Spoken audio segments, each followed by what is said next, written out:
So good evening, everybody. Hope you all can hear us loud and clear. If you can, please just let me know on the chat that you can hear us.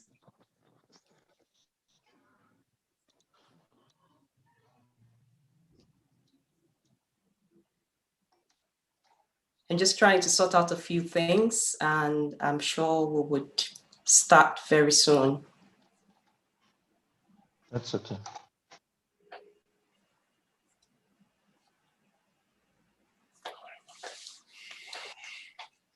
Okay.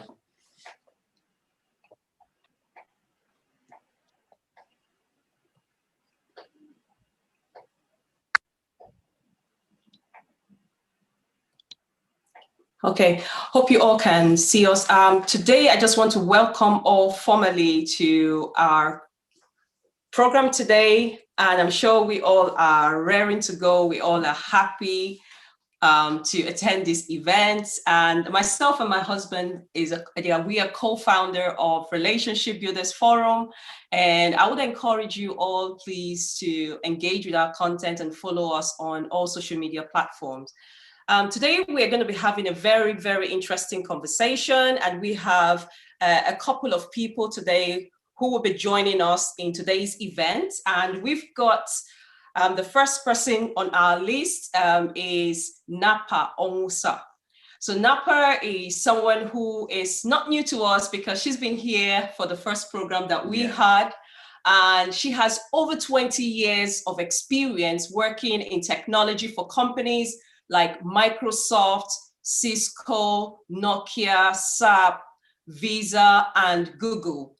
She's a serial entrepreneur with businesses in technology and creative arts. She is a pre-marital and marriage counselor and has coached over 200 couples towards relationship success based on the Word of God. She founded a charity called Jeremiah Foundation that gives annual scholarship and mentorship program to at-risk youths. And she's happily married with a set of 18-year-old twins. Now, she's not new to us, and I just want you all to welcome her, although we are all doing this virtually. Now, let me start also by introducing the second panelist today. He is Honorable Dr. John Abraham Godson. Now, he's got a very phenomenal CV, quite very lengthy, and I'll try to get through all of this. He is a missionary, he is an agripreneur, he's an investor, he's a lecturer, and also an author.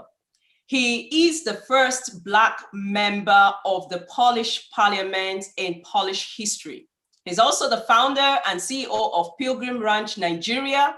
Honorable Godson is a graduate of agriculture from Abia State University, and that's as way back as 1992. He holds 4 master's degree in human resource management, international relations and diplomacy, professional communication, managerial communication. So he's well read. And he also has got 2 doctorate studies in political science and management. I read his CV and I was like, wow. He's also undergone several postgraduate courses, including studies in diplomatic protocol and European studies. Now, he's worked in a number of organizations for so many years, and time will fail me to really go through all of them. He's worked as a lecturer, he's worked as a consultant. He's also founded several businesses and foundations in Poland, and he's also awarded over 400 scholarships to intelligent students and young agripreneurs in Poland and in Africa. He is also the convener of Poland-Africa Economic, which he calls POLAFRO, that takes place in Warsaw and Abuja. Now, I would also say that he's been named amongst the 100 most influential Africans in 2015. And he holds several gold awards. Time will fail me to really go through every single one of them. Now, in 2016, he relocated to his roots, Nigeria, and he's now a special advisor to Nigerians in diaspora. He's also a member of the technical working group. Now, he's got a very phenomenal CV, and I would say he's also a family man. So he's authored 10 books, over 10 books, and he's a father of 5 children and also a grandfather. Wow. So we're happy to have him and Dr. Napa with us today.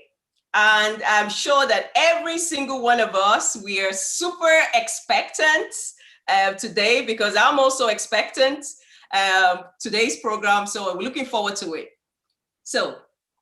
Okay, the first place to start is to look at the topic. We are looking at relationship and finance and relationship. How does finance influence or enhance relationship, not just for those who are married, but for those who are thinking of getting married? You know, some people are not married because they think they are not at that level where they can manage the financial responsibilities of marriage. And we want to start by asking, do you guys, what do you think is the role of finance in relationship?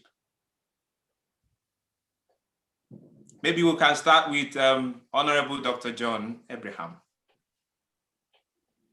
Okay, thank you very much. I believe that finances play a very important role in relationship, because in every relationship we have our needs, and lack of finances could also lead to a heightened sense of insecurity. And feeling of security in a relationship is very, very important.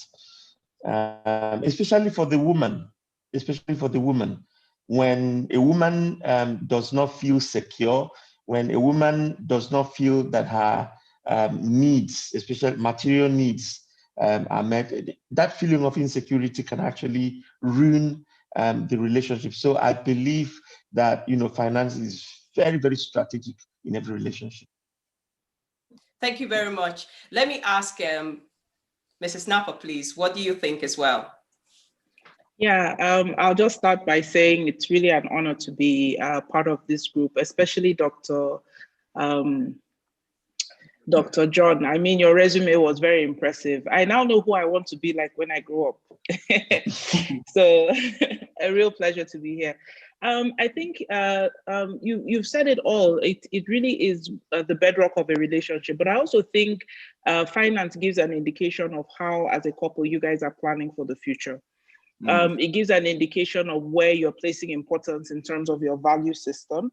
It also gives an indication of how you see your relationship unfolding. So once you start talking about money matters, most times what follows is how many children, where you want to live in 10 years.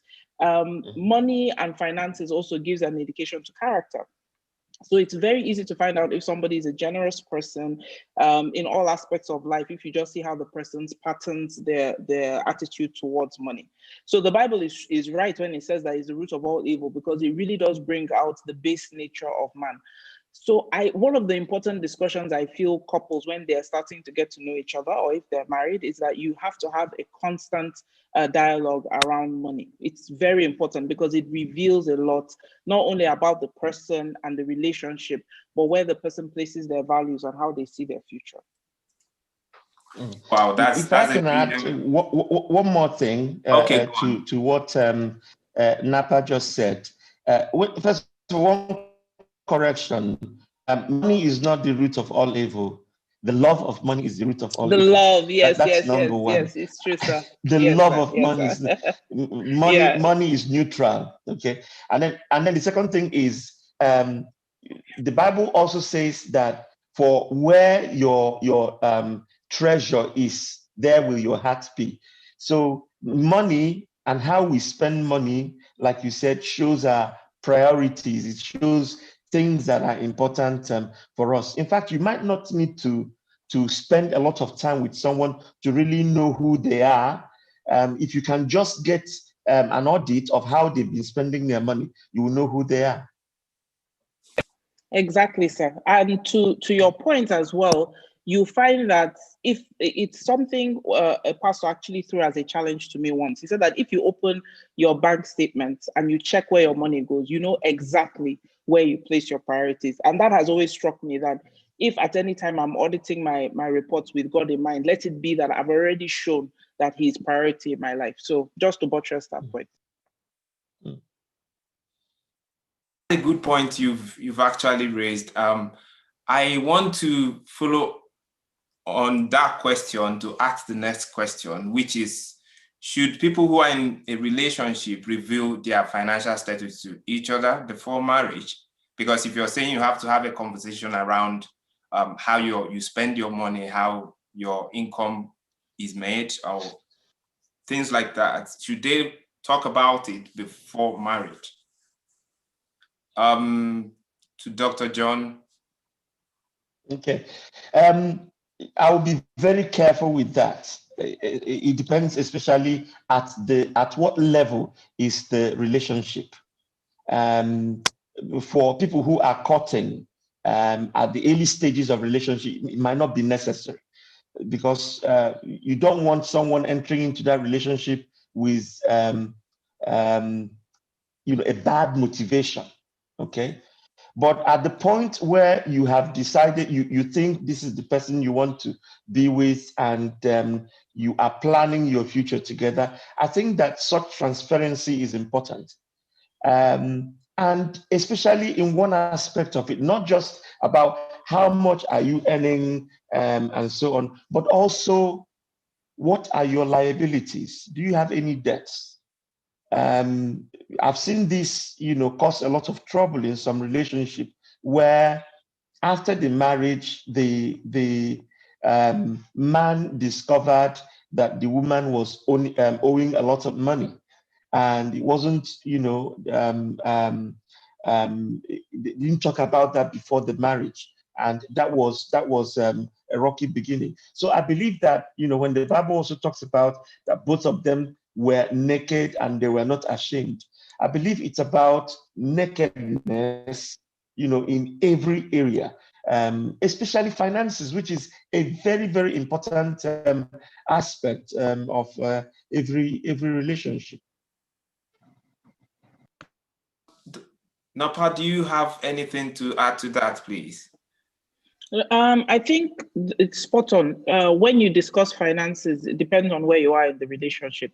But what you must know is that you must discuss it before you make the final commitment at the altar. So what I will encourage young couples to do, or young people that are just in relationships, write a list of the questions. So Doctor has raised some valid points.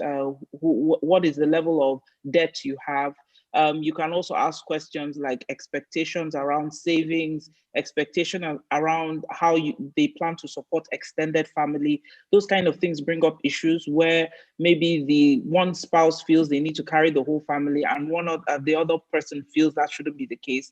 So get like a notebook or something, or open a note on your phone or your iPad and list all these very, very important questions, because these are the kind of questions that help you form a very good, help you decide very openly and transparently as to how you want to move forward.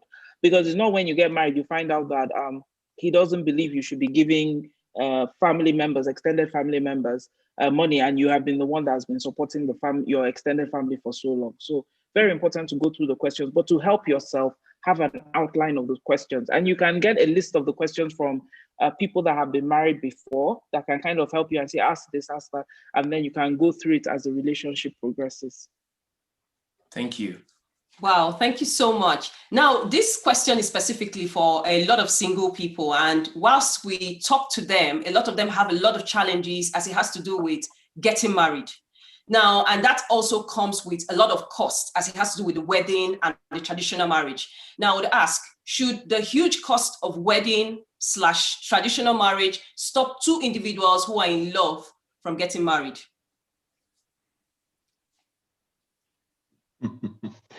Well, if you ask me that question, I believe in modesty. I believe we have a lot of wasteful spending, especially in Nigeria and in Igbo land. A lot of extravagance that is not necessary. I believe that everyone should cut his coat according to his material. And you don't have to impress people. You don't have to, it's only about both of you. I mean, and there's no need having an extravagant marriage and then going hungry afterwards. So I believe in modesty. I believe in keeping it, to the limits that you are able to comfortably do. And you should insist on that. You should insist, or both of you should be on the same page on that. I also believe that if you are not ready financially to get married, that it is important that you get ready, but not in the sense or in the way that we in Igbo land we do it. You see someone who is 40 years old and you ask him, why is he not married? And he says he's working, he's saving, he's preparing to get married. In my opinion, that's not right. That's not right. At 25, you should be getting ready to settle down. I know age is not the important thing, maturity is the important thing. But in a situation where you see a young man, getting to his 50s and he's still working to get ready, it's absolutely not right. Wow. Napa, please, do you have a view about this question as well? Because we would want a feminine view about this. And I'm not the one, because I also believe in modesty, actually. My husband and I got married on a very small budget. We're very insistent that we came out of it cash positive. So I think when planning for a wedding, there's some things to consider. I think I also believe that Dr. John has raised quite a number of valid points, and I'm from Igbo land, so I understand where he's coming from in that the pressure of the family put on you. One of the good things COVID has done is that it has made people think smaller. So many people that couldn't wait until restrictions were lifted got married over Zoom, and they found out nothing happened, that they were still married. So I encourage couples, number one, understand very clearly what's expected from you in terms of traditional rights, maybe from your church, and then try and find a way to negotiate those amounts down. And then focus on making sure you have enough money for marriage and not the wedding. Because the tendency is there's a lot of exorbitant spending in the wedding, and then you now find people in debt when they're married. So there was a couple that I counseled for some time, and their problem was they had this extravagant wedding in Dubai. Destination weddings were the rage then, and then they came back and they didn't even have money to buy Indomie to eat. So kind of keep those things in mind, that the money that you put together should be more for marriage. So I'm more encouraged if I see a couple that say that we've put together this fund and we're setting up our children's education fund, or we're setting up money to buy our house in 10 years, and then we're going to try and limit the amount on these things. The truth of the matter is that there's a number of years you are married, you find it very hard to remember your wedding. And I struggle with that now, So keep your eyes on what is really important, and that's the marriage, not the wedding ceremony itself. Okay, let's go. Thank you so much for the submissions that you've made, but let's be a bit practical. Now, what do you think that singles that can do to prepare for the financial responsibilities of marriage? And if you can give some examples, because there are a lot of single people here, and I'm sure that they will be seeking help from you. So please tell us what singles can do to prepare for the financial responsibility of marriage. Sir, please. Well, well, in my opinion, I believe that having a stable source of income is very important. Creating multiple streams of income is very important. Today, one of my mentees, who is an agripreneur, he has a farm, was talking about making money from agriculture. I believe that young people, one of the problems we have is, having these very high expectations of when it comes to income, when it comes to, stability. One of the things I believe they should do is simply begin to look at ways in which they can put their skills, some of their passions, how they can monetize it. Look around you. What are the needs that people have around you? Are you able to meet those needs and get paid for it? In Nigeria, I found out that many people would want to have a white-collar job, They would like to live a very, respectable life. And so many of them are not interested in doing jobs called dirty jobs. But you find out that that's actually where the money is. Okay. You see someone who goes around buying vegetables or buying crops from farmers and selling them. Meanwhile, there's someone else who could do that and maybe even do it better, but he prefers to take a 50,000 naira job in an office than go around doing that. So I want to encourage us. There's a saying we have in Igbo land that says, "Aka jaja." It means that the hand that is soiled in labor leads to the mouth that is oiled in pleasure. I hope that's a good translation. So don't be ashamed. Don't be ashamed. Remove your white shirts and so on. Get to job, get to work. There's a lot of money to make out there. All right. Thank you for the answer you've provided. I don't know if Napa, if you have anything to contribute to that before I ask the next question. Yeah, I think that's spot on. It's looking for opportunities and monetizing them, regardless of how you feel they are big or small. So thank you very much for that, Dr. John. The only thing I'll add that I've seen with a lot of young couples is they don't have a lot of financial literacy. So they don't understand how money works. They don't understand interest rates, business, how to grow a business. So I would encourage you as you're going into marriage for you to understand these things. So there was a man that, a young couple that came and the man wanted to start a business and he wanted to take a loan from a microfinance bank and the interest rate was 8% per month. So I told him, what does that translate to in a year?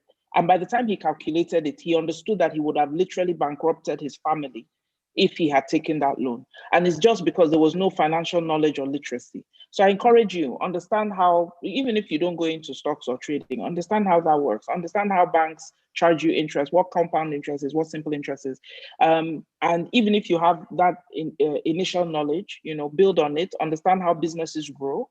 Look at some models of small businesses. And that's another thing in Nigeria we see a lot. You see a lot of very vibrant SMEs, but they do not grow because you're not tracking maybe performance metrics of a business, how much revenue, you don't separate accounts, business account, personal, you don't pay yourself a salary. So just to add to what Dr. John said, I think also financial literacy is very good to have as you enter marriage.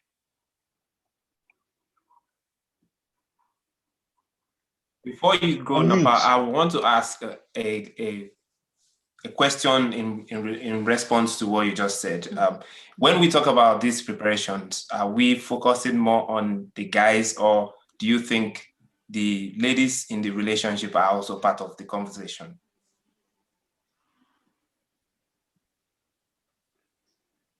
Oh, both of you. I think it's very important as a human being to have certain skills. You need to understand financial literacy. You need to know how to drive. You need to know how to swim. You need to know how to cook, whether you're male or female. These are life skills. You need to be able to communicate clearly. You need to be able to know how to approach people, engage people for things. So as a young person, sometimes the focus a lot is on finding Mr. Right or Mrs. Right, or learning the skills you think are gender-based. And yes, there is a gender in Christian marriage, and we acknowledge that. But as an individual, you should be looking for how to grow yourself, whether male or female. So even as a woman, you're going to be running a small enterprise and managing your home. How do I get the best deals? How do I invest money? No matter what role you play.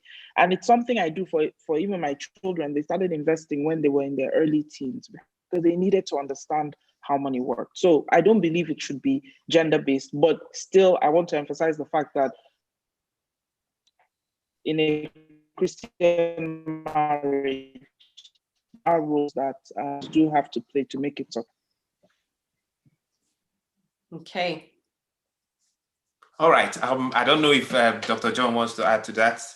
We try as much as possible to balance views so that it won't look like one gender is carrying the day, so to speak. So that's why we always alternate who talks and all that. So if you have anything to say, that's fine.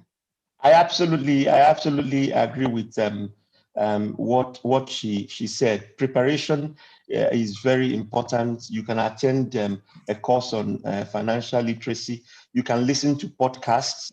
You can read books. Simply be prepared. And actually, I believe that you are not prepared to live with someone until you're prepared to live alone. You're not prepared to live with someone until you're prepared to live alone. So to do that, you should be able to stand on your own, whether you're a man or a woman, stand on your own financially. Thank you very much. Do you want to ask the next question? Yes. The other question we feel that we should be throwing to you is, what's the right mindset about financing marriage? And please, I just want to say to everybody watching us, whether you're watching us via YouTube or you're watching us via Zoom, we want to welcome you all. And please, you are all a part of this conversation. Please, if you have any questions, you can please pop them on the chat, and we will do well to please ask the panelists. So the next question is, what is the right mindset about finance in marriage? Should couples see money as it is mine, it is yours, or should it be it is ours concept? Now, I should have asked the attendees first before asking you this question, but I mean, please just let us know what your views are. Do you think that it should be a separated sort of event where his money is his money, my money is my money, and or is it a situation his where money is our money and my money is my money? Yeah. So what do you think about this? Because we see that this is one of the conflicts that in a lot of marriages now, we see that they are always having conflict about whose income, who should it be, you know, things like that. Please just shed more light on that, please. Okay. Sir, please. All right. Well, I would surprise you. It's neither your money nor my money. It's God's money. I think that's very, very important, that family finances belong to God and that we are only stewards of resources that God has committed into our hands. Once we understand the lordship of God in our finances, I think a lot of things will be easier. The second thing I would like to say is that couples, I wouldn't want to set rules, because I believe that what may work for one couple may not work for another couple. That's the second thing. So each couple should use what works for them. I know some couples who decide, for example, that the man is responsible for, capital projects, while the woman is responsible for domestic projects and feeding. It all depends on, what income comes in and so on. But there must be an honest and transparent discussion over it and decide what works for you. I know another situation where the man, he is a businessman, he earns a lot of money, the wife is a teacher, and he decides that, okay, I'm responsible for the entire thing. Whatever you're earning is your pocket money. Do with it what you will. That's also fine. But the most important thing is the number one, that we understand that what we have is not ours, it belongs to God. And we should always come back to God with our finances and ask him, Lord, how do you want us to spend this money? And then decide on what works for you. Be very honest about it. Many times those are cultural issues, those are hidden expectations. Talk about it, and whatever works for you, go for it. Wow, that's really a very solid point you've raised. Whatever we have is not just ours, it belongs to God. We are just stewards. All we have to do is to ask God for direction on how to spend it, how to manage it. This is key, which means if couples understand that, it wouldn't be the issue of, is my money, I control how it is spent, or is her money, she decides what happens there. But I think this is an important area that Napa has something to say. I would say she has something to say. So please, can you lend us your voice? Yeah, so to the doctor's point, it is true. It is God's money. And I think even as an individual, you have to see what you have as belonging to God. People say, I will give God something as if he's not the one that gave it to you. So I agree with that point. All we have belongs to him. I also agree with the point of having a transparent discussion. Now, I believe marriage is made up of agreements. So you both will agree on how, when funds come into the family, how it is spent. So I encourage couples to see their marriage in terms of money like a business. Now you will have a CFO, you will have a CEO, you will have somebody that can override decisions. You guys have to agree. And you have to agree based on knowing each other. So if you know your husband is the kind that if he has money in his pocket, if there's a big hole, it just disappears. He gives it to everybody and he doesn't really take into consideration maybe the budget that you guys have put in place, then it will be agreed between both of you that maybe you would be the custodian of the money. This is practical, again, what Doc said, open, transparent discussions, knowing each other enough to know that these are the things that will hinder us from getting to the goal we have, right? I also encourage couples in your My Money, His Money gist, please have a budget, have a family budget. Not only a budget, but have a growth plan. Your growth plan takes into consideration thoughts around your children, where you want them to go to school, when you want to buy your first home. Those are the things that will influence how money now moves in the family. Apart from the growth plan, have a very, very solid plan for ministry. And this is financing the gospel. It has to be something that is deliberate, not just I'm paying this offering or this type. There has to be a ministry plan in that. And then also have room for amendments. Because in your plan, in your budget plan, you're going to take into consideration maybe how much money you give family members, what is the agreed amount, what is the amount I can give without coming back to you. From your salary, maybe my own salary is 5,000, his own is 50 million. Maybe he'll say, I'll be putting in a joint fund 40 million, and then this, like you have that agreement.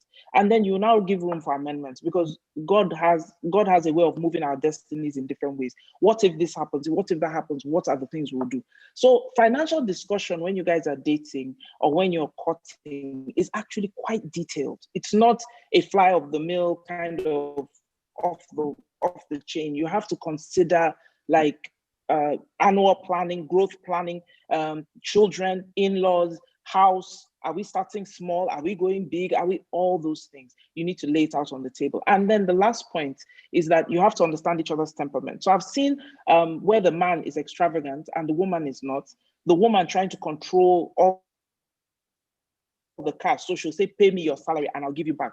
For somebody that is extravagant, sometimes it's a temperament thing. He may just be the kind of person that likes to know I can spend 5K if I want to. So you can't stifle the person. You have to do the plan and the agreement in such a way that everybody feels respected, everybody feels catered for, taken care of, and then the roles are well defined in that agreement. All right.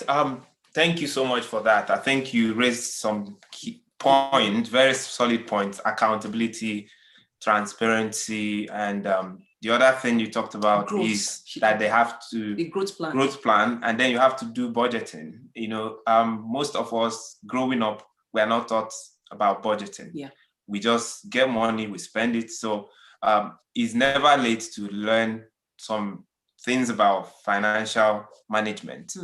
So thank you so much. I think if you're on all of our platforms, you can ask questions. If you have questions, you can make your comments.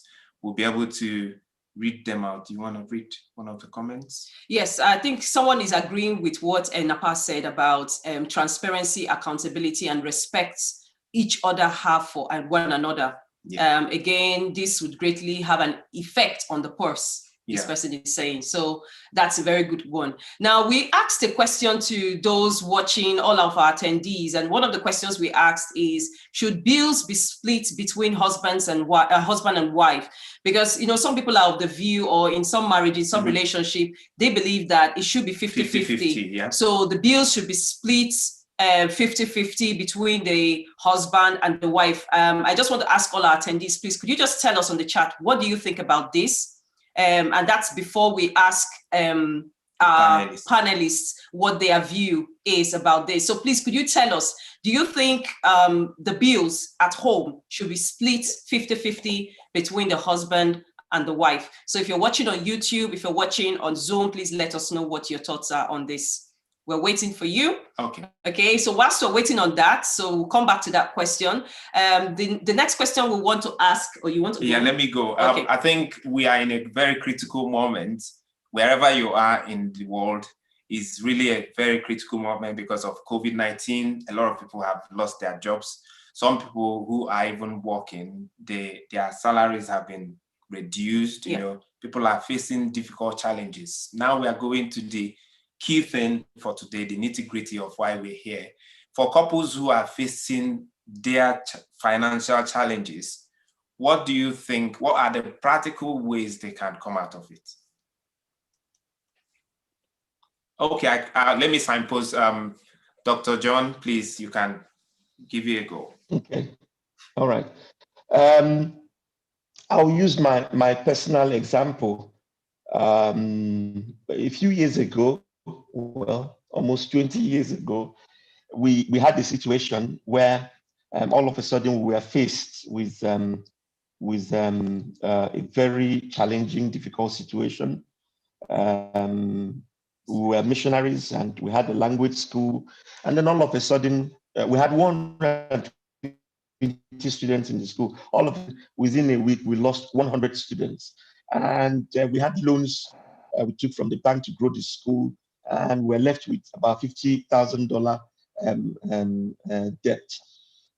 One of the things that helped us was, first of all, don't panic. Don't panic. Whatever challenges you may be going through, they are temporary. And I think it's important that you understand that, because panicking and losing that perspective could make you to make the wrong decision. That's the first thing. The second thing is, doing an audit of your finances, of your expenditure. Go through the roadmap of all your expenses, what money has been going, to. And you might find out that there are little things that are taking money. They seem like little things, but when you accumulate them over a month or over a quarter, that's a huge amount of money. And so those are things that should go. For us, for example, we loved eating out in the restaurant. And one of the things that had to go was we had to stop eating out in the restaurant. And so many other things, little things. The other thing that helped us was beginning to plan for investment. When you are in a difficult situation, it's usually, you find it difficult to think about, overtaking the difficult situation you are in. But I believe that this is actually the time also to begin to think about either saving or investment. And in our situation, what I did was, as we were praying about it and thinking about it, and we were working hard to raise more money to pay off our debt, but we didn't spend all the money that was coming in paying our debt. We started investing. I started buying land and stuff like that. So we were attacking it from behind and also from in front. I hope this is helpful. Maybe I would contribute more after Napa. Okay, over to you, Napa, please. Yeah, I think that's it. You, number one, have to not panic, pray, look at your expenses, and then look at ways to bring yourself out of it. I also think just two things I'll add. There's some big decisions you may need to make. You may need to look at accommodation, whether there's a way you can reduce the cost of accommodation. And in some cases, you may have to look at maybe moving in with a family member. It's very tough, I understand. But what you're looking at is being able to survive day to day. You may look at changing schools for the kids if their children in play.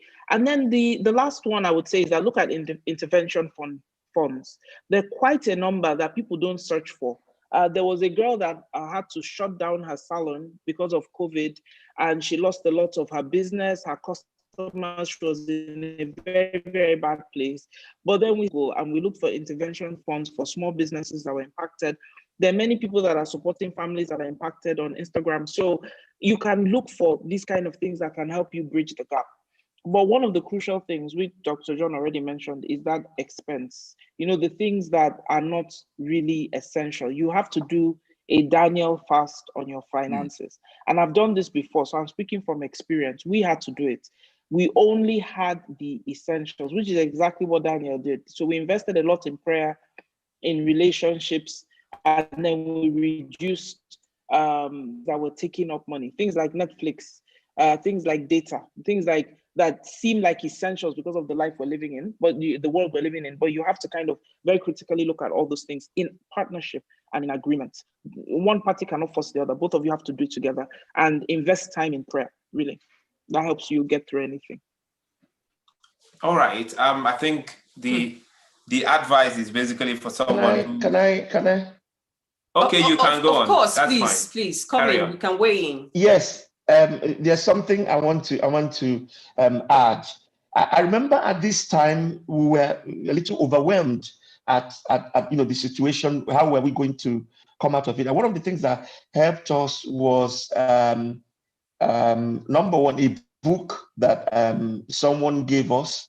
I think that was something about cash flow, Rich Dad Poor Dad by Robert Kiyosaki. There was this other podcast. I've forgotten the name of this journalist, but he usually says money is king, cash is king, or something like that. And listening to that every week and every week and every week, listening to people who came out of debt and how they came out of debt, listening to those testimonies, those were very, very helpful. That was like living in an environment or in a community that was very supportive. Listening to testimonies of people who have been, through even more dire financial situations than we were. That was very encouraging. So I believe that effort must be conscious, both to learn and to practically come out of your financial difficulty. Yeah, I think some of the answers you've provided may apply for people who obviously they've lost their jobs or they're in debt. Yeah. There are other people too who their financial state is not anything to write home about because they don't have skills. They've not upskilled themselves. They can't get good jobs. They can't even, like the thing you talked about, getting their hands dirty. They don't have what it takes to do all of those. And someone is asking, are there some investment opportunities? Are there things they can start doing right away to be able to come out of it? Maybe if you want us to carry on till we talk about the multiple streams of income, that's fine. We can go into that later. Yeah. Or if you want to chip in now, that's fine as well. I can talk about, the issue of multiple streams of income is very, very important.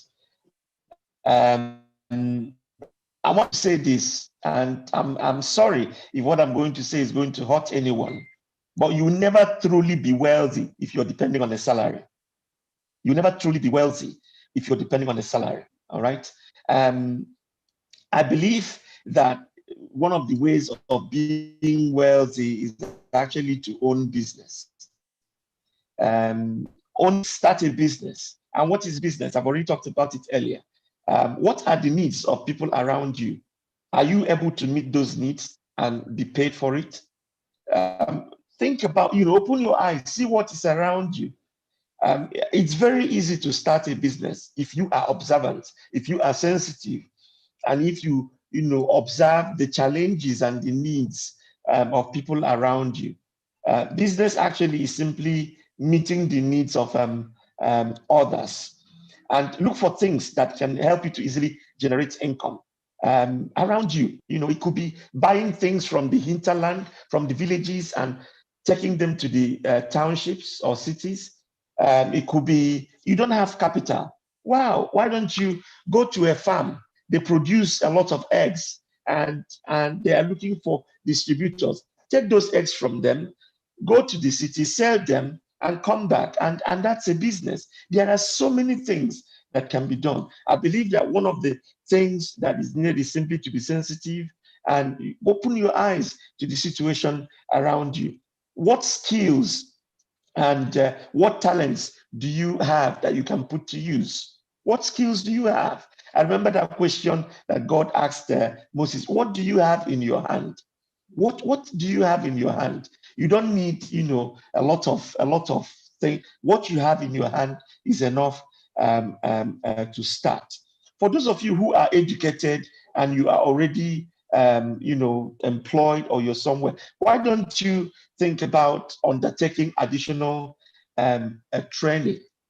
It's been shown that having an MBA increases your capacity, or your ability to earn more. I don't remember the exact statistics now, but like about 30-40%. Why don't you go for an MBA and learn, and make use of the networking relationships there, and see how you can do your business differently. The final thing I would like to say is this. When it comes to earning money, I think you need some financial intelligence. You need some, let's call it financial intelligence. And what I mean is this. When you are doing a job where you need to impute labor all the time in order to get an output in terms of finances, that's not a very good way of earning. Because when you're not able to impute labor or additional, capital or whatever, you wouldn't be able to earn.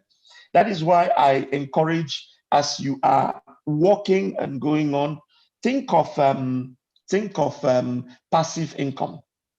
Think of something you can invest in, and you don't have to keep investing all the time, but it will keep yielding dividends and yielding revenues. Think of something like that. It could be a house to rent or houses to rent. Let me end with a story. I have this friend of mine who is half Polish, half Kenyan. He was working for the United Nations, and he decided that at the age of 46 that he was going to retire. So he retired. With the money he had earned and the gratuity he had, he bought 5 flats, 5 one-bedroom flats, and decided to rent them out. You will not believe it. Today, that young man, he is 51 years old, he's 1 year older than me. Today, that young man has 3,000 flats. Wow. 3,000 flats. He travels all over the world. He has been to like 200 countries. He's learning language and so on. His business is in Warsaw, Poland. They manage his flats and so on. So all the money that was coming in from the renting, he uses it to buy new flats, and that was all he was doing, and living a very simple lifestyle. That is called financial intelligence. Wow, amazing. Thank you so much for sharing your view. Let's hear from Napa. Maybe Napa has something to add to this. Okay, thank you very much for that, Doc. I think that kind of highlights how to start building streams of income, passive income as well as active income. I will just talk about income from technology, which is really my sphere. And one of the great things with income from technology is that you don't necessarily need to have skills or capital to start. So I will throw out a couple of ideas and then encourage everybody to go to Google. Google is your friend, and look at how can you start little things that maybe you do not need to kind of put money together, because for some people, it's a real challenge right now to kind of put together capital. So one of the things is being able to deliver digital products. So you can do an online course. you can do an ebook. And people talk about how they need to have a lot of skills to be able to deliver a course. It doesn't follow. I have a friend that makes quite a lot of money from her online course of how to mix different types of patterns for a woman, a work woman, how to dress for work. I'm serious. It's like a real course. And she makes money from it because she knows how to put clothes together. So she didn't really go to school for it. She didn't have access to cash at that point in her life. She had just lost her job. We worked together. She was retrenched, but she knows how to put outfits together. So she did a course. After she did the course, she did a course on how to have clear skin. It didn't really cost anything, but she now has a following. And if I want to post on her Instagram page, I have to pay 150K for a single post. Wow. That's one thing. So digital courses, books. So look for what you know. If you come from, maybe you've had a really challenging experience, you can write an ebook about it and talk about how you recovered from it, and you can put it on Amazon. It's free, and then just drive traffic to it. So it doesn't really require lots of capital. The second thing is something called private license rights. Private license rights are digital assets. Digital assets are books, video courses, articles, blog posts. Private license rights are of cash, you pay for it, and you can edit it as you want. So you could have a book on 10 successful ways to make money. You could take it, change the cover, change the name, edit it a bit, and make it your own, and you can publish it as your own. It's not under the table, it's above board. That's why you have to pay for the license to do that. You can look at that as well. So if you don't have the time to kind of put the content, search online for private license sites, look for a really credible one and use. Something else a friend of mine does is that, I don't know how many of you know about virtual private servers. So a server is usually shared or private, and it's where people host their websites. So your website will be, all the files that make up your website will be on a server. It could be shared with people, or it could be just for you.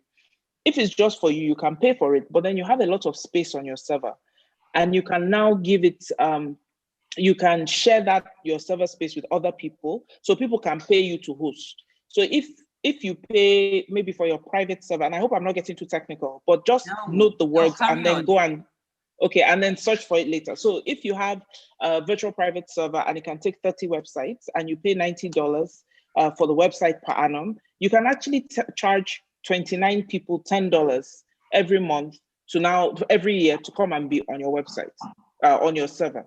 So that's another way that you can make money. Another way is something called Fiverr. I don't know how many of you are familiar with Fiverr.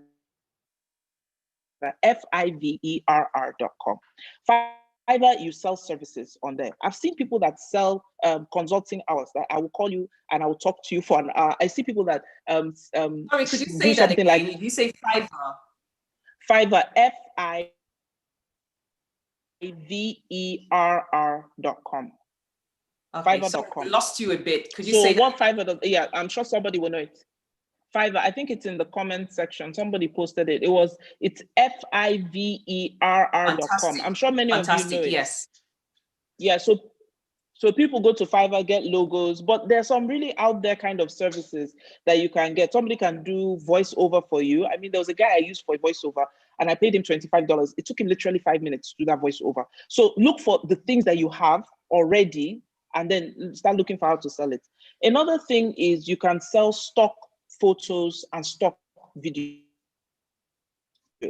So there's this site called Shutterstock. Yeah. And Shutterstock allows you to upload pictures. Yeah, you know Shutterstock, but you can upload pictures. I remember during the protests that happened in Nigeria, a lot of people out in the diaspora were looking for really good pictures that they could use to be able to share, and they couldn't find. And I was like, all the people that were taking pictures weren't uploading it on Shutterstock. So Shutterstock is also a great way. So these are just a couple of ideas, right? And then of course, there's blogging and all those things. There's this site, medium.com. Medium.com, you can post blog articles. I subscribe to medium.com. So if I read your article the most, my subscription fee, you will get a majority of the percentage. So I want to encourage everybody, just go online, look for ways that you can actually make money without having to actually break out the bank if you are not able to. But again, to buttress what Dr. John has said, is that upskilling is very important. So if you're able to afford upskilling, please do so. My friend that's in her late 40s just got her cybersecurity certification, and she has great opportunity to make thousands of dollars. So you can upskill or you can get an MBA, but if you're in a position where it's really, really tough and you don't have a lot of capital right now, just look at some of these ideas and expand on them on how to make money online. Wow. Amazing. Now, there's literally no excuse for anyone not to think about making money, because you can actually start with as little as what you've got, isn't it? Yeah, as you was talking, and I said to my wife that you can actually start doing voiceovers, Yes. Anyways, so I mean, it's encouraging to know that there's something out there that we can do, because right now, these days, a lot of people are on social media. A lot of people have like technology in front of them, but they don't even realize that they can actually make money with that. So thank you so much for sharing, you, Honorable, and Napa, for sharing what you've shared, because I myself have taken a lot from what you said for my own use. So I'm going to use them. And if you don't mind, let me give you an example. If you don't mind, please forgive me. On. So I have a young fellow that I know, very bright, but he comes from a challenged background. His parents have 8 children, and he's the oldest. They're trying to put money together for him to go to school. He was in a really depressed state, but this young chap, very talented with writing. So what he used to have on his WhatsApp stories was sometimes 1,000 views a day. So what I told him to do was he should reach out to people and say, look, I will post your product on my WhatsApp stories. I guarantee you 1,000 views. You pay me 1,000 per 1,000 views, right? He now not only, it's not a huge business yet, but now he can't take the volume of people coming, because that means the people that enjoy his WhatsApp stories for his content can't get to his content because there's so many ads. So what he does, what he has now, he has added 3 people to his team that can take on some of those requests. So the reason I'm sharing this story is I really want you to look at what you have. Monetize traffic to yourself, traffic to the platforms you use, whatever way you have. If you are the kind of person that young people like to ask for advice, how can you monetize that? How can you make it into something? So don't look at your limitations. Look at what God has already blessed you with, because there is a jewel right there that you can find. Wow, amazing. Thank you so much for sharing these. I mean, do you want to say something? My mind is just racing over several things that I can do for myself. And yes. I'm thinking about young people out there who, when you ask them, why are you not married? Yes. They're telling you there's no money. And when they are from a country where things are very tough, they tell you, I can't get a job, I finished school and all of those. And they have iPhones, they have data, but they can use those to, look for avenues through which they can make money with the talents they have. That's brilliant, the information you have provided. I think, do you want to read some of the comments people have given in relation to the question that we asked? So initially we asked the question about, should bills be split 50-50 between husbands and wives? Now I'm looking away from the camera, but it's just to read the comments. Someone is saying, no, I don't think 50-50 is ideal. I believe that both of them should contribute together without weighing who brings what. Someone says the split bill is dependent on the understanding of the couple. And someone else is saying, I think it should be on the financial strength of the partners involved. Someone else, I think this is just a comment saying, the beginning of everything in the family is the biggest for me. So once momentum is swung on, relax, she will manage you. She will manage you well as a manager God has made her to be. So probably taking on the wife as having the responsibility in terms of managing the finance. Someone else is saying, I think it could be either 50-50 or otherwise, depending on the income of each other. So again, depending on their understanding, and someone says, I don't think 50-50 is right. Whatever that comes into the family pot should be collectively handled, and then the expenditure should be made from that. And she quoted that the Bible says, 2 shall become 1. Someone else disagrees and saying, I believe the man is the head of the home and the provider. So any suggestions on investment? So I think they've touched that on that already. So again, someone else is saying, yeah, the 50-50 issue causes a lot of conflict in marriage, especially in the UK and in Europe. So these are some of the comments that we had. Someone says it may not be necessarily 50-50. It should be ultimately depending on what comes in and from where. These are her thoughts. So on the YouTube, we had someone saying, saying that I don't agree with the 50-50 because they may not earn the same. So now I want to ask our panelists, what do you think? Should bills be split between husband and wife 50-50? I'll start with you, Honorable, please. Okay. I believe, again, if you remember what I said earlier on, this is something that should be, there are no rules. It's something that should be talked about between the couples. In my opinion, I believe, and I agree with the person that said that the man is the head of the home. The man, his primary responsibility is to provide for his family. In situations where he is not able to do that, that's my personal belief. In situations where he is not able to do that, he has his wife. The Bible says that God created her to be a helpmate. A helpmate. That means a supporter to help him. It all depends on the model of marriage that the couples are building on. I don't think there's any model that is, worse or whatever works for you. But in my opinion, in my family, this is what I practice, that it is my personal responsibility to provide for my family, to provide for my wife, to provide for my children. If peradventure or in some circumstances, I'm not able to do that, then my wife is there to support and to help. All right, thank you for your contribution. Some men would say, yes, that's the point. I am the provider and all of that. And sometimes it's more of an ego thing. They want to carry all the responsibilities, even when it's so much on them, they want to be the man. And some women will say, yeah, that's the best way to go. Your money is our money. My money is mine. Money. And another person will say, we live in a fragile world where you're making so much, you're even earning more than me, and I'm taking all the responsibilities. Yeah. Let's share this 50-50. And our concept is that whatever we have is ours. So it's not, like you said earlier, we are custodians of God's wealth given to us. So we work together, we do everything together.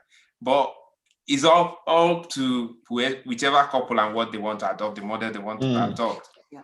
Let me ask Napa, please weigh in on this. No, I 100% agree. I actually don't have anything to add to what Dr. John has said. He said it all. It ultimately depends on the couple. If you're a woman that thinks the man should provide everything, look for that kind of man. If you're a man that believes the woman shouldn't do anything, look for that kind of woman. So it depends on the couple. So long as the respect is still there, mutual respect as well as respect for the man as the head of the home. I also encourage, as situations change, and that's why I say no matter what agreement you have arrived in marriage, you have to give room for anything. Anything can change. So you see some couples that have adopted this and the man unfortunately lost his job and they don't even know how to navigate the discussion around what happens now because she is so used to not being a partner in the marriage. And just one point that I just want to raise is that even if one person is carrying the financial burden, it still doesn't mean that decisions should be taken unilaterally. There should be some sort of partnership and discussion because it helps when the financial situation changes for that kind of build, the communication you guys have built up to translate into navigating tough waters. That's all I have to add. If I can add, yes, to that. Again, I would like to, from experience, my parents, both of them were teachers. My dad is late. But when my dad married my mom only had standard 6. But over the years, my mom finished her women training center education, teacher training education, university, and she just retired a few years ago as a headmistress. What I'm trying to emphasize here is that there should be an empowerment. I believe in empowering, especially if the man is, well-to-do, he is in a better situation. Do not leave your wife in the situation, where I'm talking of, in that situation where you married someone who is who earns less or who is less educated. And so one of the things that should happen in marriage is empowerment. And I'm saying this also because as the man, you will not always be there. You will not always be there. You might die. There might be something that happens that incapacitates you from earning. Your wife should be able, and it should have been empowered to the extent to be able to bear such responsibility. I believe it's all about partnership. I believe it's all about empowerment. And it's really a beautiful thing. It's a beautiful thing. Also in my I didn't want to talk about this, but I want to let me talk about it a little now. In my previous marriage, when I met my wife, my Polish wife, she also had just her technical education. All right. And 16 years of our marriage, I was the sole breadwinner in our family. I was the sole breadwinner for 16 years. But I believe in empowerment, and I helped her through secondary education. She did her first degree, did her master's, and she became a teacher. All right, and so she was able to now bear some responsibility. Now imagine a situation where we have now that we are divorced. Imagine that didn't happen. In what situation would she have been in?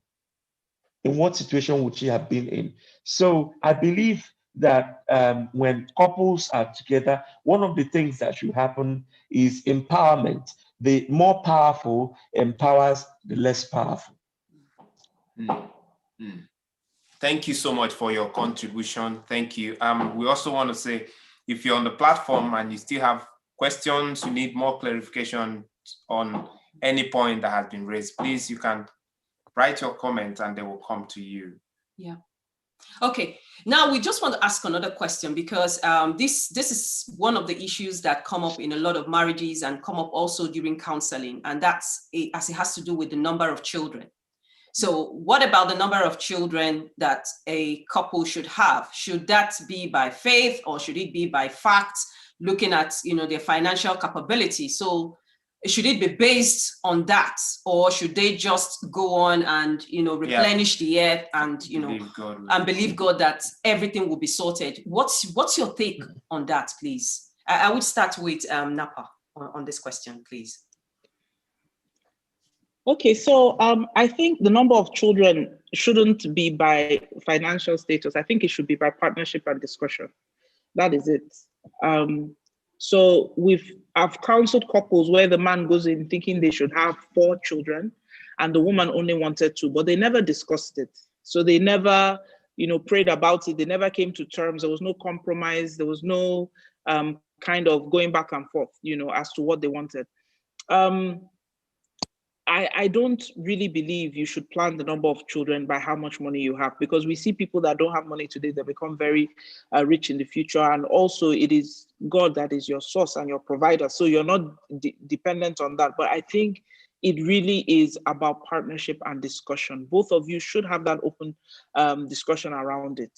And then you are able to now kind of reach some sort of agreement in prayer. Because if a woman, there's actually a couple in crisis right now because the husband does not believe in birth control, but she didn't know. So she got married to him, and I think she's on baby number 5 now.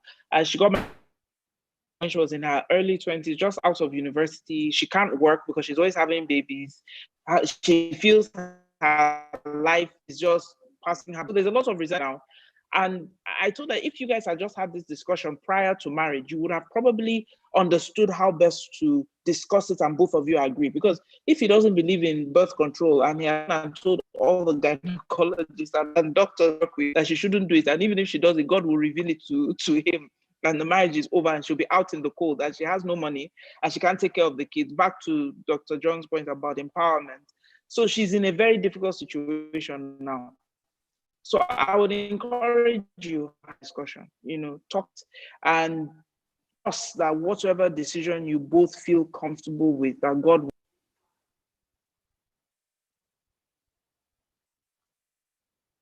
Thank you so much for your contribution, Ma'am. Let me ask Honorable, what's your take on this, please? Okay.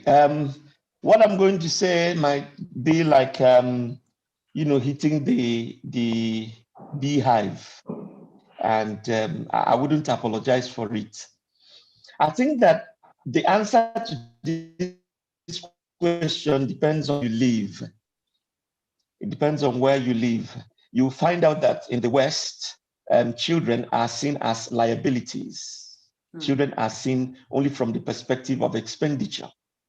While in the South, especially in Africa, and amongst Christians here, children are seen as a blessing from the Lord. What is my perspective?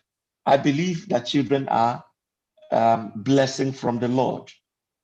And having lived in Poland for many years, and many European countries, especially in the East, are struggling today with dwindling population. They are doing everything to encourage families to have children.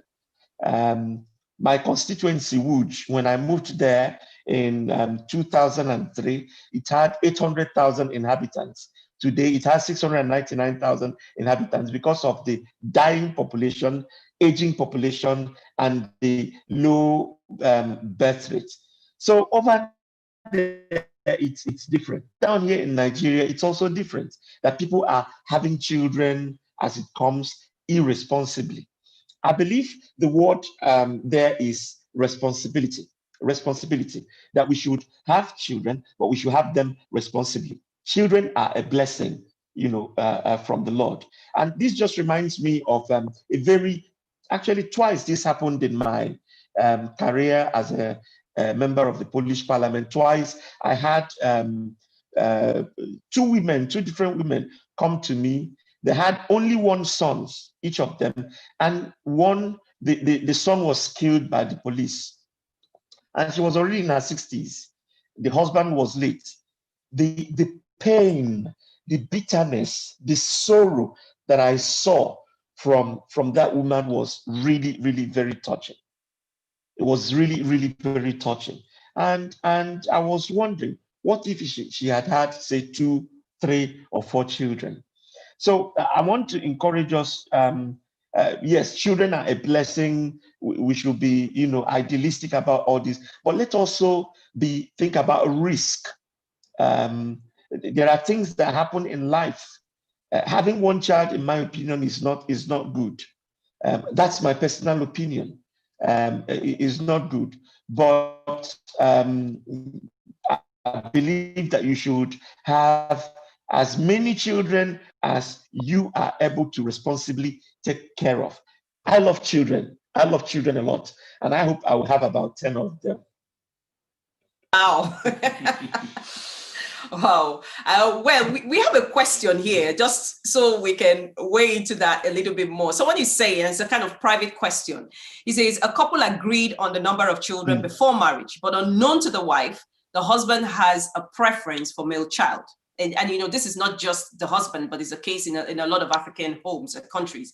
So now they have 4 children and he's very unhappy. So he still wants her to have more. I mean, I know this could be a bit out of the context that we're talking about, but again, it's related to some extent. Yeah. So what's your take on this, please? How can they navigate the whole situation? Yes. Okay. They have 4 daughters. Yes. Okay. And the husband has it depends on for male. Children. I think it depends on the culture.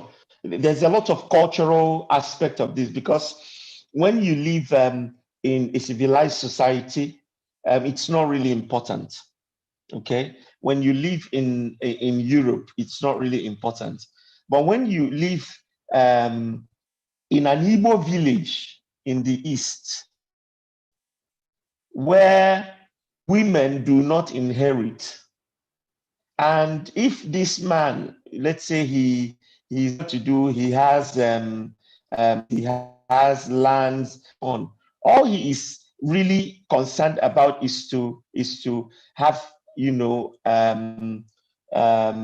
male child that would inherit after him, especially if he has, you know, he doesn't have good brothers or, you know, extended family that are, you know, friendly. What I will advise them is to you know, let them pray about it. If they are Christian, let them pray about it. It's a very dicey one, but let them pray about it. I believe that God, you know, will give them peace of mind in that situation, whether to have an additional child or whether to you know, adopt adopt a child. Okay. Should we, Napa, do you have any view on this, please? Yeah, I actually, on the last point Dr. John raised, I actually agree. I think there has to be a very open and transparent discussion. You know, some people say like a coming to Jesus moment. I think she has to ask him what's his end game. So they have 4 kids. But how many times does he think that they should go and have a child? You know, should it be like 4 more? If there are 4 more, do we have 8 girls? Is adoption? Do I know a lot of Nigerian couples are not as open to adoption as it is prevalent in other communities.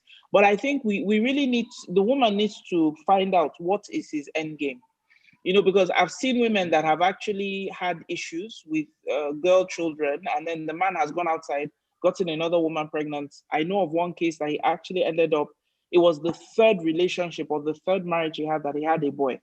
You know, after his first child was like in her 30s, he finally had a son. So that understanding from the woman as to what his end game is, and then they should look at options and then also pray. But if he's very insistent, after 4 children, she should still go back and have more. I don't know how open he is to options. Maybe a 3rd-party person would also help them a lot. Maybe a trusted advisor, counselor, pastor, mentor can kind of help them work through this issue to get to something that makes sense for both of them. Well, thank you so much. I think I just read one of the comments on the chat. Someone is saying, by common sense, in my opinion, my wife said 4 during our courtship, but I was mute because I could be careless. But after 2, my wife revisited, and here we are in agreement. I believe experience as we progress in life shape our perspective. I think that's a very salient point. And he said, after 3rd degree tier twice, we've made the decision that it's best for us now. We're happily okay. And that's his opinion. Exactly. No, he's right. He's right. And to the point of marriage is a series of agreements that can be amended. That can be amended is so important in your marriage growing. So a lot of couples are stuck because they agreed something in the beginning and they didn't give room for life changes, for experience changes, for growth, for enlightenment. So you always have to be open to having those changes, amendments.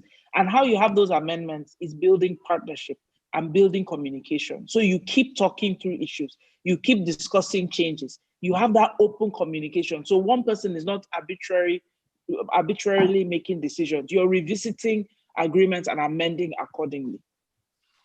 Yeah, thank you, Nepal, for what you just said. I think one of the key things that couples should imbibe, or people who want to go into marriage should think about, is flexibility, having a growth mindset, not fixed mindset, because as we journey in life, things could happen, things change. So we should as well change in a positive way, so to speak, and look at things from a broader perspective. And looking at the comment I just made now, we want to ask another question, which is about insurance, life insurance. Do we think it is important? I think some Christians believe that God will take care of them. They won't fall ill. They will not die prematurely. They will live long enough to take care of their families.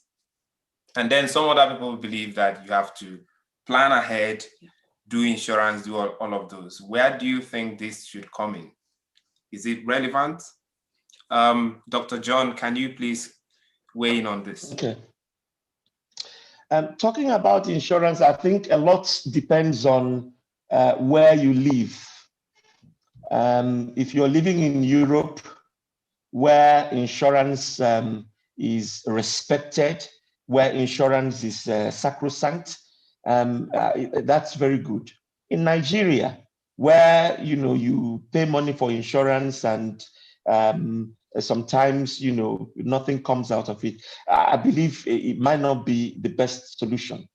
As an investor, I believe that the best insurance is your investment.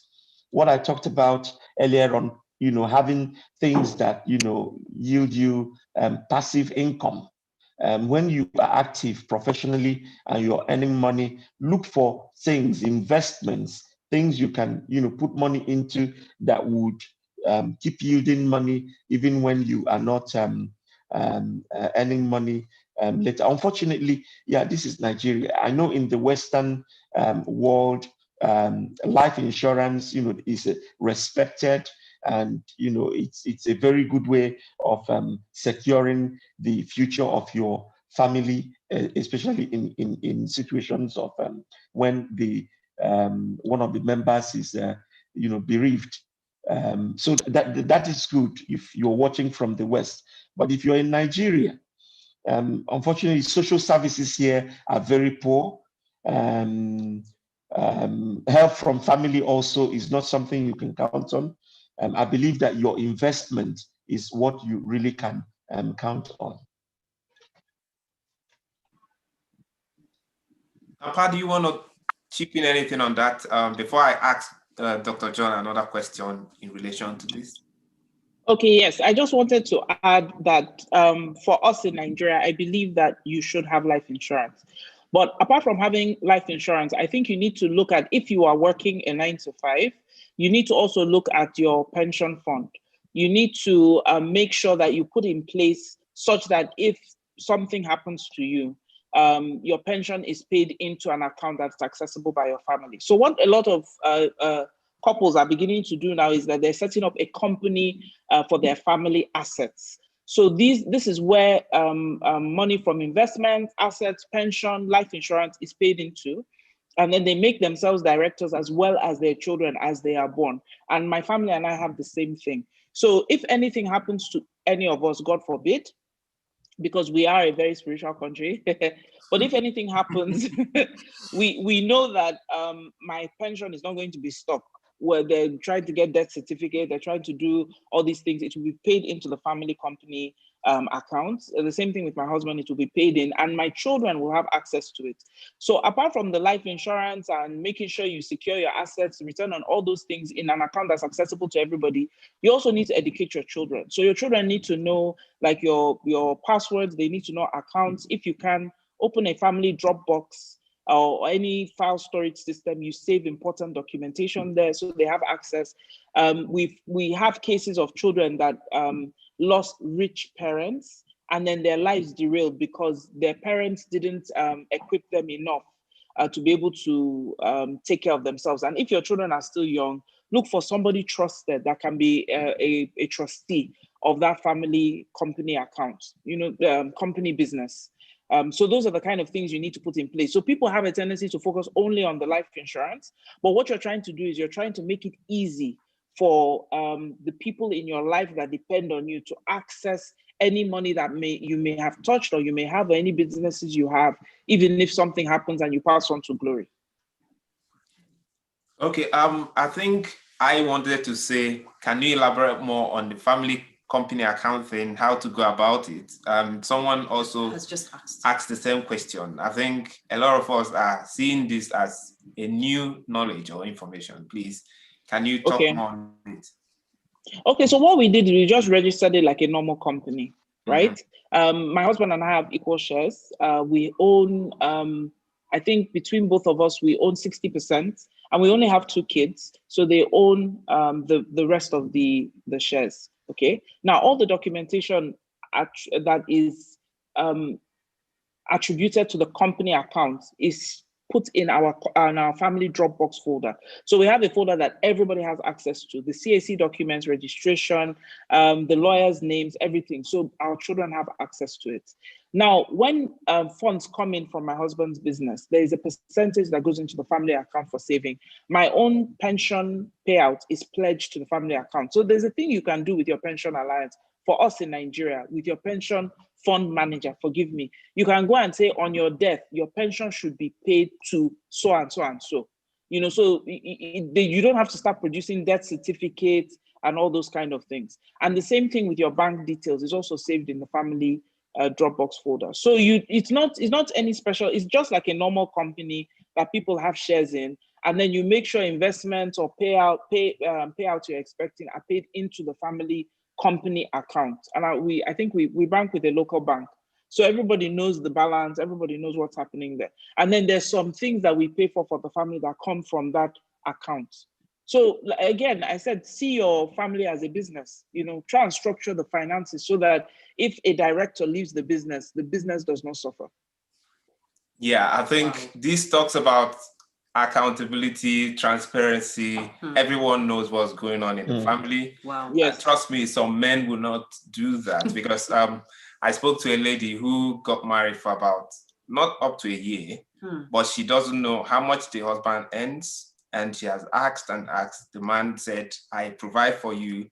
That's all you need to know. So that talks about being open. Yeah. See family as a business, like you said, and structure it in a way that without the father or the mother, it keeps running. Things will keep going. And that that brings me to another question now.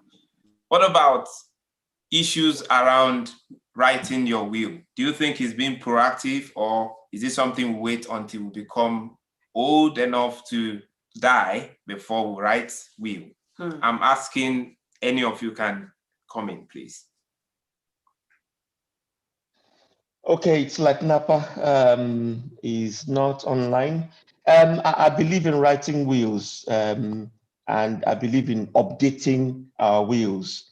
I have a lawyer, and I have a written will, and it changes over time. I believe it's one of the ways of securing or guaranteeing, your assets, especially when you have a lot of people around. Looking forward to laying their hands on it. Yeah. Okay. So from your view, before you change, from your view, a young man like me should write his will and then work on updating it. Updating it, yes. Okay. Thank you. And if you have a lawyer, if you have a lawyer, all right, if you have a lawyer who you use for your services, a trustworthy lawyer, you can also work with him. And he should be like what's the word? Is it trustee or executor of your will? You should have a copy of it. Your wife should have a copy of it. And each time you update it, both of them should know about that. Okay, Napa, can you comment on this? Because some people will tell you they don't even have anything. What are they writing will for? And they are young. Writing will means they are planning to die. So what do you think? I agree with Dr. John. You should have a will. And another point is you don't have to be married to have a will.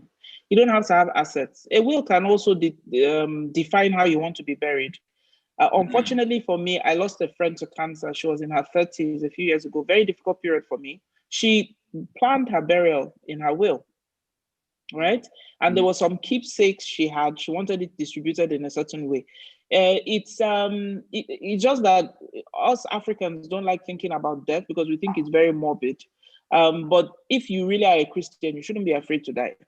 So it should be something you long for and you look forward to.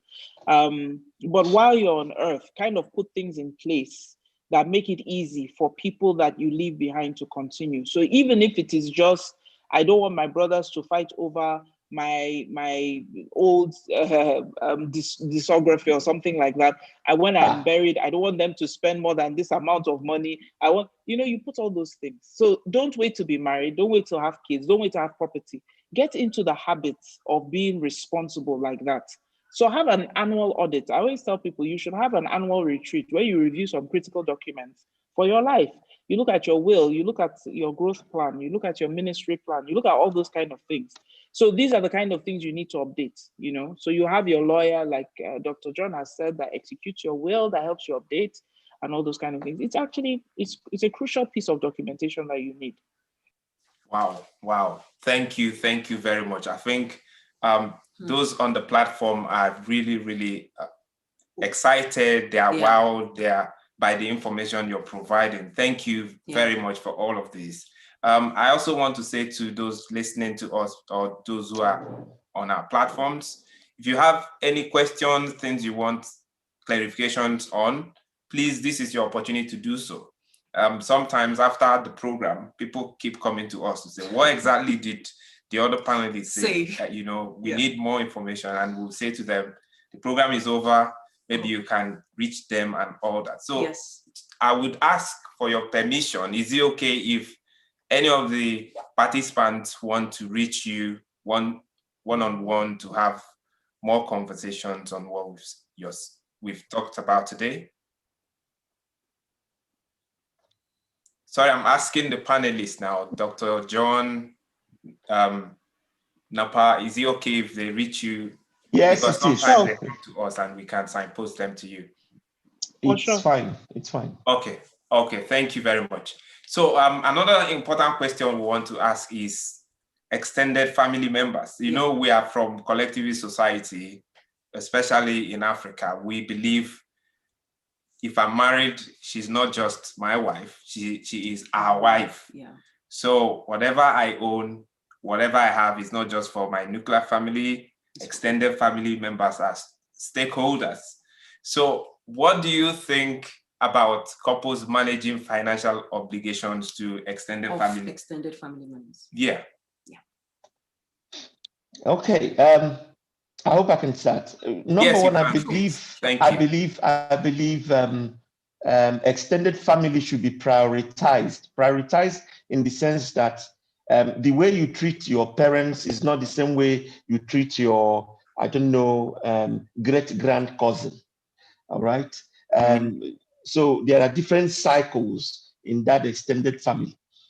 Number two, I believe that we should honor our parents and make sure they enjoy life while alive.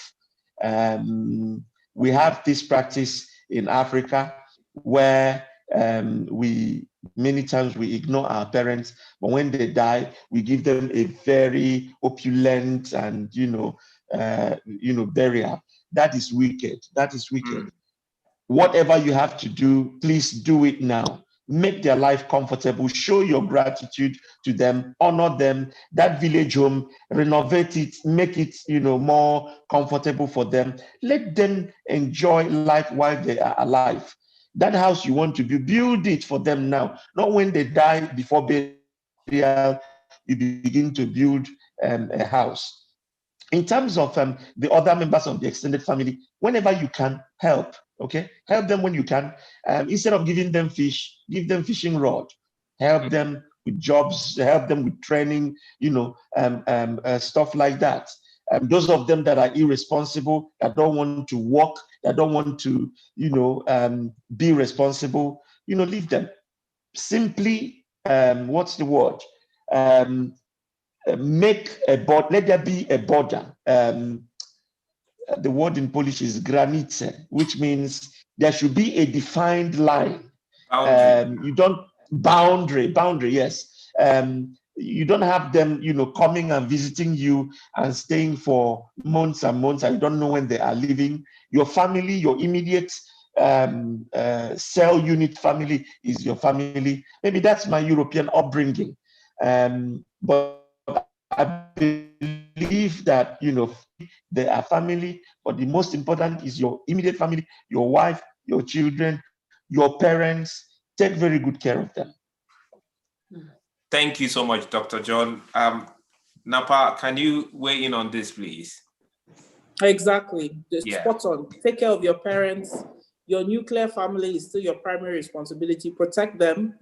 The only thing I will add is make sure you tell your spouse everything about your extended family. Because I've also seen situations where one member of the marriage, one of the people is not being very open about maybe their uncle that has a tendency to do shady deals. And then you allow your husband to go and be engaging with the uncle, not knowing that the guy can set you up. So also be transparent around that. Don't just say it's my family dirty secret. Let your spouse know so that the person doesn't fall into a trap. That's the first thing. Then the second thing, if you can, set budget limits for family members. You know, agree how much you can give your baby cousin that comes, even if it's from your own money. And again, remember, partnership.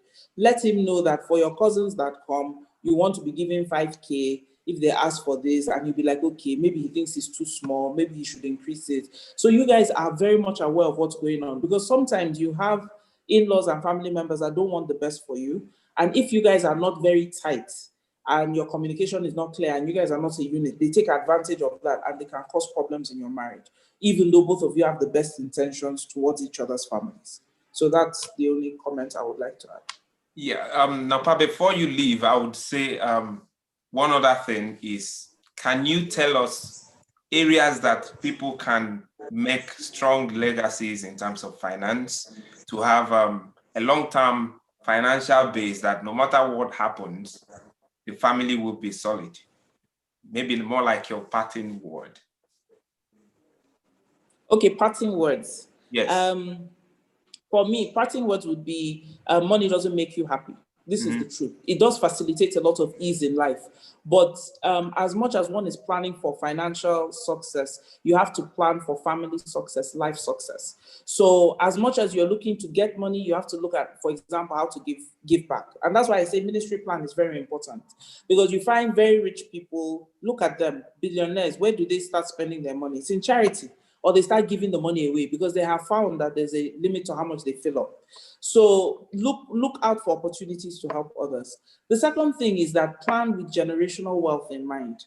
So a couple of things Dr. John mentioned, real estate, for example. You have to be thinking of, what can I give my children as an inheritance that will be possible for them to pass on to other people? And then the third thing is, as much as you are remembered for how much money you have, you'll be remembered more by how you impacted lives. So look for how you can pour out of the gifts and talents you have. So in a nutshell, look for financial success, yes, but look for life success. Make sure your life means more than $1 or $1. And then when you are looking for investments, don't only look for transactional wealth, look for generational wealth.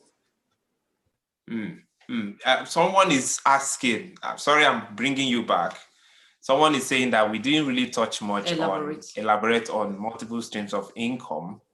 And I don't know how you can add more to that, because I think people need to know exactly practical things they can start doing right away. I think to she make mentioned money. it She before, did, yeah. but she can bring more ideas. I don't know. Yeah. Okay, no, the ideas are unlimited.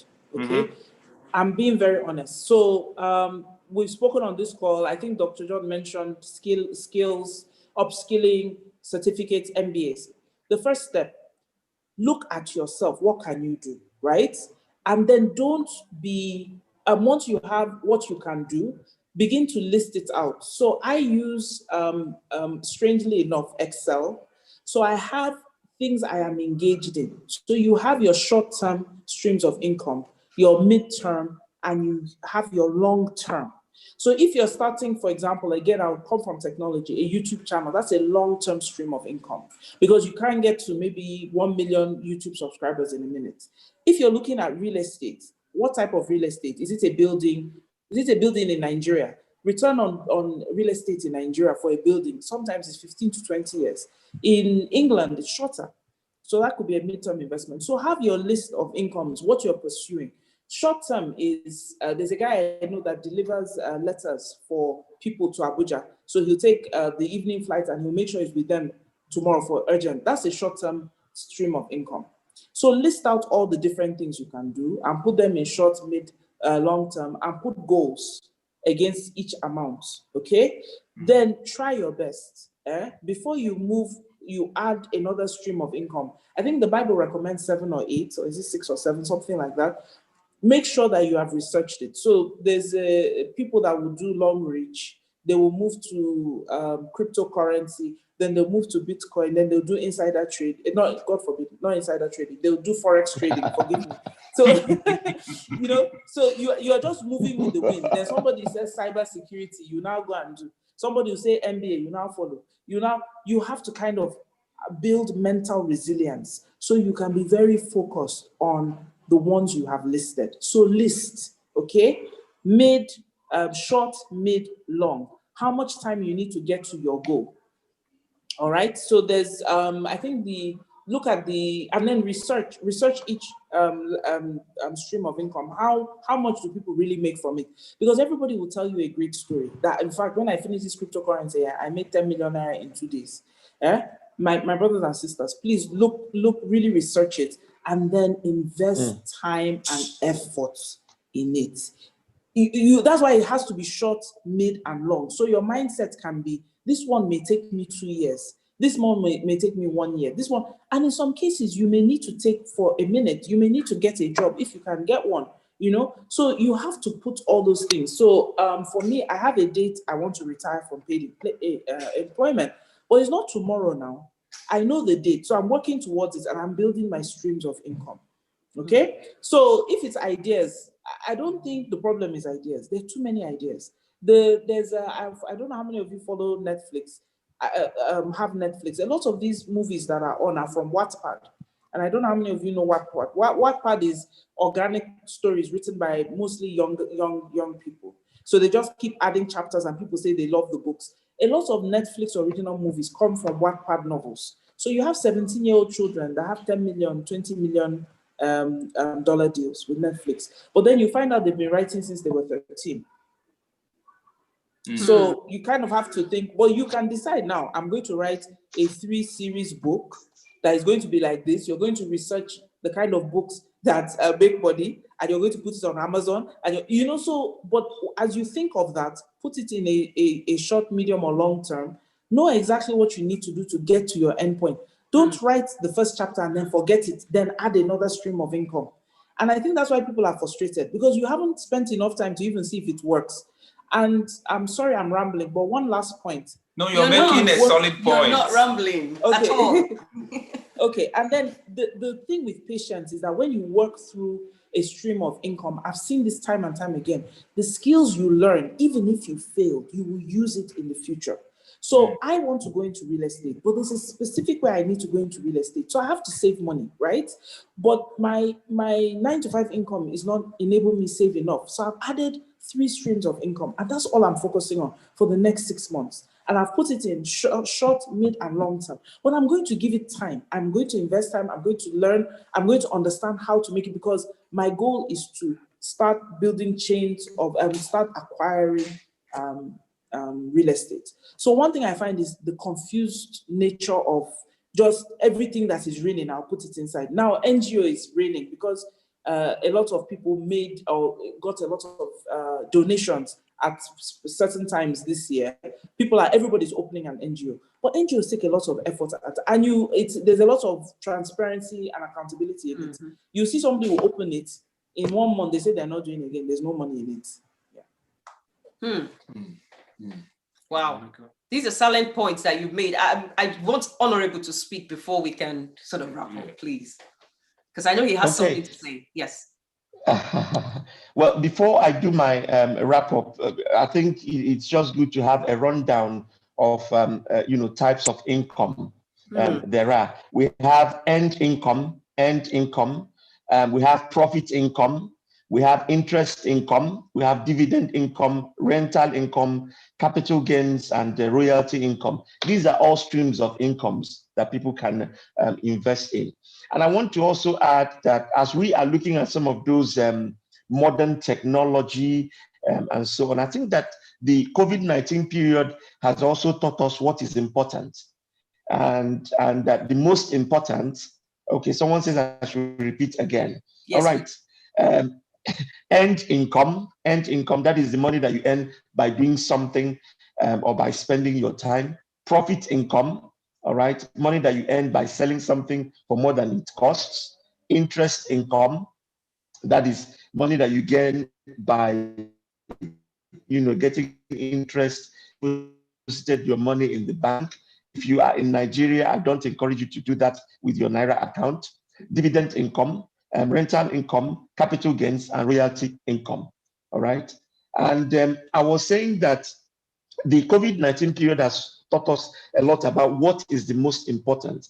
And being a farmer, an agriculturist, or an agripreneur, I would like to encourage you also to think about investing in agriculture.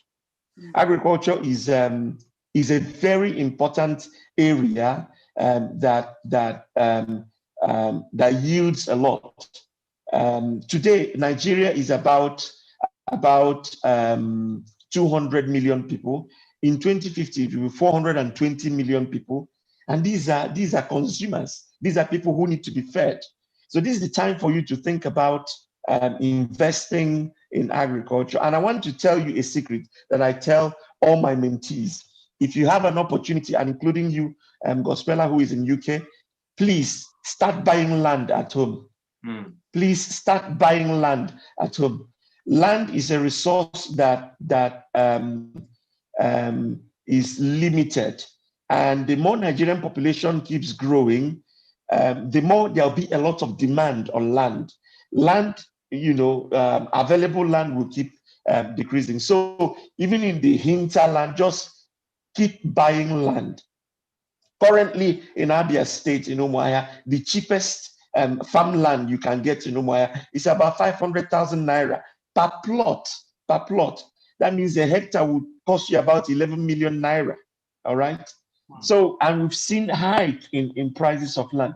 So if you have an opportunity of buying land, even if you do not plan to do anything with it, please be accumulating land. You'll thank me later. To summarize, I would just want to say two things that really touched me in my life and set my life in the correct trajectory that it is in. The first one is a question I was asked in 1988, and it says, what are you living for? If what you are living for is not worth dying for, then it is not worth living for. In other words, what I'm trying to say is this: as we are talking about money, as we're talking about the temporal and so on, please have your perspective on eternity. Because in the end, that is what is important. In the end, the day I will die, all the assets and all that I have in my account and all those things wouldn't be important. What will be important is how I have lived my life. And that brings me to the second point, what Jim Elliot was a missionary with his friends, 4 friends to the Alka Indians. And he made a statement. He was killed by the Alka Indians at the age of 25. But he made a statement that has changed my life. He said, "He is no fool who gives what he cannot keep to gain what he cannot lose." So, like I said, the resources you have, you are only a steward. God has committed them into your hand. Please use them wisely. You are not a fool if you give that which you cannot keep in order to gain that which you cannot lose. And as we end, I wish you all that you would prosper physically here on earth, but much more that at the end of your days, that when you look back at your life, you'll be grateful to God that you have lived your life the way you lived it. Thank you. Wow. I don't know how everyone watching us now feels about this, but for me, I am immensely grateful, privileged that you two chose to honor us today by sharing from your wealth of experience. I mean, to be honest with you, sometimes people think we are facilitating events, but we are learning as well. And I just want to say thank you for teaching us. I mean, it feels like I've just taken on a lifetime, knowledge of financial, leap. I don't know what to say, but thank you so much. And I just want to thank all of our participants that have attended today's event. We just want to say thank you. Yeah, can we allow our participants to maybe share a word of appreciation to our panelists because they've been wonderful. We're going to unmute you now. If you want to say anything, you're free to say thank you to them. They've been wonderful. Is everyone there? Yeah. I'm trying to. Hi, good evening, everyone. Yes. Hi, good evening. So I don't know if you guys want to appreciate our facilitators today.